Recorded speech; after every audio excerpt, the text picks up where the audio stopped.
records show 43-year-old Hernandez Govan, who was just indicted in the rap star slaying, along with Johnson and Cornelius Smith, once lived just a few houses down. Nearly 4 years after Young Dolph was murdered, shocking courtroom testimony has reignited questions about the case's biggest mystery. Where is Yo Gotti? Hernandez Govan, accused of orchestrating the hit, has seen his trial repeatedly delayed, sending ripples through Memphis and the hip-hop world. In the wake of these developments and the killing of Gotti's brother, Big Juke, Yo Gotti has noticeably scaled back his public appearances and social media activity. No charges have been filed, but the silence speaks volumes across the industry and the city. However, inside the courtroom and across the internet, all eyes want answers. Chapter 1. Where is Yo Gotti? Public silence and online whispers grow louder. Yo Gotti has remained silent ever since the latest twists in the Young Dolph murder case. During pre-trial hearings, Hernandez Govan, the man prosecutors accused of orchestrating the hit, stood before a Memphis judge and made statements that quickly rippled across the entire internet. The man at the center of all of this, again, Hernandez Govan, who's facing charges for first-degree murder, conspiracy, and attempted first-degree murder in connection to the shooting death of Memphis rapper Young Dolph in November of 2021. His cryptic references to outside conversations and possible financial motivations sparked a firestorm of speculation across social media platforms. In the aftermath, fans began asking the same urgent question: where is Yo Gotti? Over the following weeks, the CMG boss appeared to step back from the spotlight. He skipped high-profile appearances, avoided interviews, and remained absent from key promotional events. Even events involving his top artist Moneybagg Yo showed his absence. For someone known to dominate social media with lifestyle reels, business highlights, and label success stories, the silence felt unusual, off-brand, and increasingly deafening. Fans quickly noticed the shift. Gotti's Instagram, normally active with daily content, grew eerily quiet. No stories, no new uploads, and no visible press features appeared anywhere. His most recent post remained untouched while fans flooded the comments with speculation, demanding clarity. YouTube creators, hip-hop vloggers, and Reddit users dissected every detail. Clips of Hernandez Govan's statements were time-stamped, analyzed, and reshared. Hashtags like "Where is Yo Gotti?", "CMG Silence," and "Dolph Trial" surfaced in discussion spaces across Memphis, Atlanta, and other CMG strongholds. Even Gotti's closest affiliates kept low profiles. His business partner and CMG co-manager, typically vocal during album rollouts, went silent. Black Youngsta, known for his brash online persona, refrained from posting or commenting, adding fuel to the mystery. But the core of this mystery isn't just about legal filings or courtroom procedures. It revolves around an unusual silence in Southern hip-hop culture, where silence during moments of legal heat often carries weight. Silence is rarely neutral, it is a message in itself. Some interpret it as a form of protection, while others see it as ominous foreshadowing of what may come next. To clarify, Yo Gotti has not been charged, named as a suspect, or officially referenced in any legal documents tied to Young Dolph's murder. Yet the optics surrounding his absence cannot be ignored. The man who once declared, "I am Memphis," and built an entire brand around presence, dominance, and control, has The trial was originally set to start on March 10th. It has now been pushed back to July of 2025. In today's digital era, where absence fuels speculation far faster than facts, that silence becomes louder than words. Blogs buzz with theories. Fan speculation multiplies. And in the court of public opinion, Yo Gotti's silence has become its own headline. Everyone is watching closely. Before his name made national headlines, Hernandez Govan was a relatively unknown figure outside of Memphis. Within law enforcement, however, he had been on the radar for years. A Memphis native, Govan was not originally viewed as a central figure in the high-profile murder of rapper Young Dolph. That perception shifted dramatically in late 2022, when prosecutors revealed a deeper investigation had been underway. In November of that year, Govan was indicted by a grand jury on 3 severe charges: first-degree murder, attempted first-degree murder, and conspiracy to commit first-degree murder. According to Shelby County District Attorney Steve Mulroy, Govan was believed to be the mastermind who ordered the fatal shooting of Young Dolph, positioning him as a pivotal figure in the case's unraveling. The fatal shooting occurred on November 17, 2021, outside Makita's Homemade Cookies in South Memphis. Prosecutors allege that Hernandez Govan did not personally carry out the attack, but instead conspired with others to execute the hit. Court filings suggest Govan played a critical coordinating role, arranging logistical details that ultimately led to the deadly ambush. His indictment came nearly 1 year after Young Dolph's death, highlighting both the complexity of the investigation and the multiple layers authorities were forced to unravel. By that point, the focus on Govan shifted significantly, painting him as a central figure in the broader conspiracy. At the time of these charges, Hernandez Govan was already known in Memphis circles as the father of L.A. Cash Desto, a rising female rapper closely affiliated with Lil Uzi Vert. In a separate tragedy, Desto, whose real name was Destiny Govan, was shot and killed in Houston, Texas in September 2022, just weeks before her father's indictment. While forensic expert testifying cell phone towers around Crosstown Concourse, where Johnson lived, the gas station where he picked up the stolen white Mercedes used in the murder, Makita's Cookies, where Young Dolph was killed, and the apartment where he went after the shooting, all showed his phone made contact with the cell phone towers around there. Houston authorities have not linked her murder to the Dolph case, the back-to-back nature of these violent events drew widespread attention and fueled speculation in online spaces. Some communities floated theories of a connection, though no official evidence has confirmed any link between the two crimes. Public records also reveal law enforcement had been monitoring Govan for months prior to his arrest. During pretrial motions, prosecutors cited cell phone data, text message exchanges, and recorded conversations as central evidence.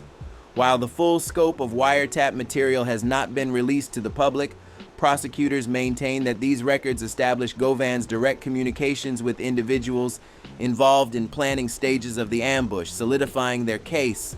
Hernandez Govan pleaded not guilty to all 3 charges and has been awaiting trial while released on a $90,000 bond. His bond release in early 2023 faced heavy scrutiny from Young Dolph supporters and members of the Memphis community, but it was ultimately granted under strict conditions. These included GPS monitoring, travel restrictions, and limitations on his public activity to ensure compliance with court oversight. Inside the courtroom, Govan's defense has consistently argued that no physical evidence directly ties him to the crime scene or definitively proves he gave the final order. Prosecutors, however, continued to depict him as the orchestrator of the murder, a figure who allegedly operated from the shadows, coordinating events that culminated in Young Dolph's death. As of now, the complete evidence file remains sealed from public access. Instead, courtroom summaries, legal filings, and carefully worded media coverage have only fueled curiosity about Govan's alleged role. The unanswered questions and ongoing secrecy surrounding the evidence keep public interest at a constant high, ensuring his name remains at the center of one of hip-hop's most unsettling murder cases in recent memory. The indictment coming less than 2 months after Govan's daughter, 25-year-old Destiny Govan, an up-and-coming rapper by the name of Lotta Cash Desto, was fatally shot in Houston. When Hernandez Govan appeared in court for one of his earliest major hearings, expectations were set for a routine process involving plea entries, procedural motions, and bond discussions. Instead, what unfolded drew nationwide headlines and reignited speculation online about who else might be connected to Young Dolph's murder. During a bond hearing in early 2023, Govan's legal team argued for reduced restrictions, citing his voluntary surrender and clean pretrial compliance record. But what captured widespread attention was a cryptic remark he reportedly made in open court. According to legal bloggers and courtroom observers, Govan suggested that others, individuals with influence and reach, may have been involved in the wider circumstances surrounding the case, and he did not name anyone directly, but his choice of words fueled widespread speculation. The remark, though brief and vague, quickly became a flashpoint in public discussion. Social media platforms lit up with theories as the phrase "others with influence" turned into a rallying point for online discourse.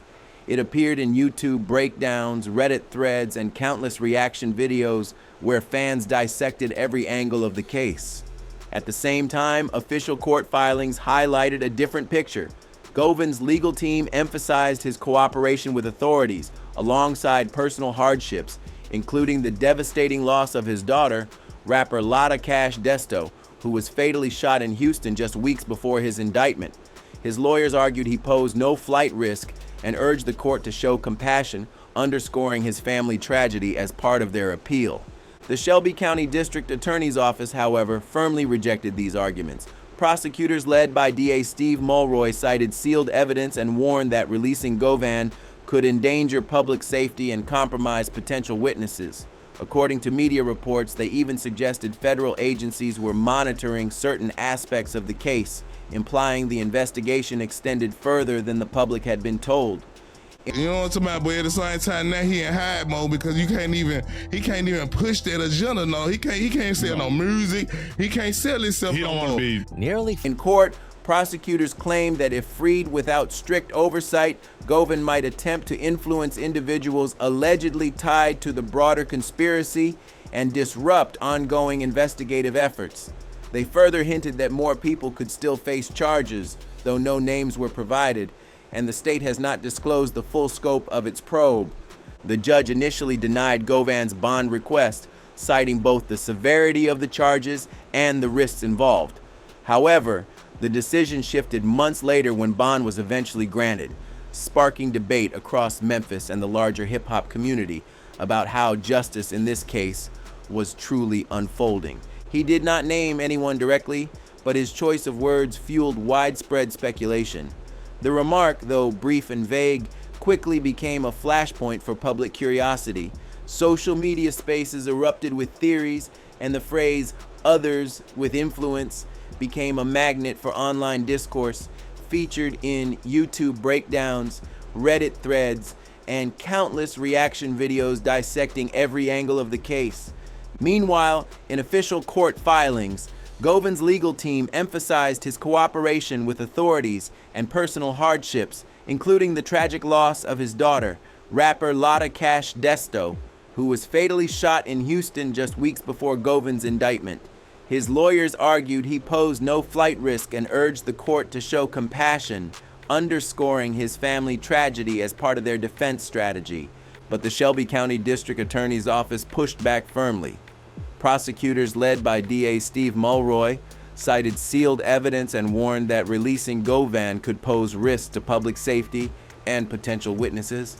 According to multiple media reports, prosecutors even referenced federal agencies monitoring elements of the case, suggesting the investigation was far broader than the public had been told. Prosecutors contended that Govan, if released without restriction, could attempt to influence individuals allegedly tied to the conspiracy and disrupt active investigations. They also hinted that more people could still be charged, though no names were disclosed, and the state has never revealed the full scope of its probe.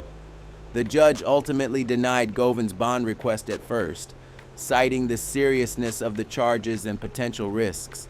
Months later, however, bond was granted under strict supervision. Unfortunately, it became clear very quickly that Young Dolph was going to be a star, and so Gotti waged war with him through music. But in the court of public opinion, Govan's brief and enigmatic remarks took on a life of their own. Some observers believed he was signaling toward a deeper conspiracy, while others questioned if more prominent names within Memphis's rap scene might eventually surface in connection with the case. Still, it remains important to stress, Govan never named anyone directly, and as of today, no official connection has been made between his statements and any high-profile figures, including Yo Gotti or members of CMG.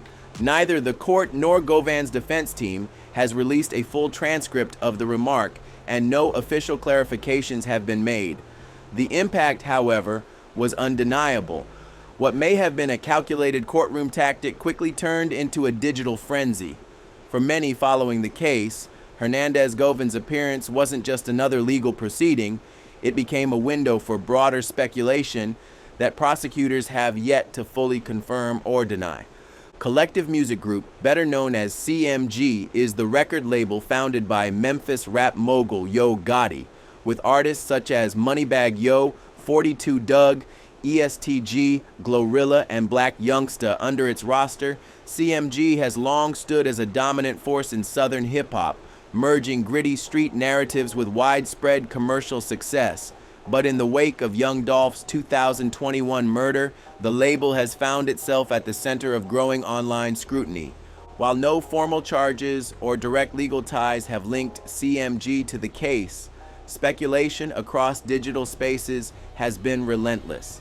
Hip-hop bloggers, YouTubers, Twitter commentators, and internet sleuths have flooded timelines with theories, some grounded in history, others purely speculative. At the core of this narrative is Dolph and Gotti's long-standing feud, a rivalry that began years earlier and reportedly intensified after Yo Gotti allegedly attempted to sign Young Dolph to CMG, only to be publicly rejected. Tensions exploded in 2017 when Dolph's bulletproof SUV was ambushed with over 100 rounds in Charlotte, North Carolina. The brazen attack, which Dolph survived, only deepened suspicions and fueled rumors about his adversaries. Though no conclusive evidence tied CMG to the shooting, the violent history between the camps continues to fuel speculation today. According to local news reports and a statement from the Charlotte-Mecklenburg Police Department, Yo Gotti was briefly listed as a person of interest, largely due to the public nature of his feud with Young Dolph. However, he was quickly cleared of any involvement and no charges were filed against him. Black Youngsta, a CMG signee, was arrested in connection with that same shooting. He faced multiple felony counts, but later had all charges dropped in 2019 because of insufficient evidence, leaving the case unresolved in the eyes of many observers. While the legal system moved forward, the internet never truly let go of the incident. After Hernandez Govan's indictment in 2022, platforms such as YouTube and TikTok became breeding grounds for user-led investigations and speculative theories. Bloggers began analyzing old Instagram live sessions, dissecting rap lyrics from CMG artists, and cross-referencing names from Govan's known circle with long-standing rumors tied to Memphis. In one viral video, a YouTuber suggested Govan had past ties with individuals loosely connected to CMG, though no official investigation has ever confirmed such claims.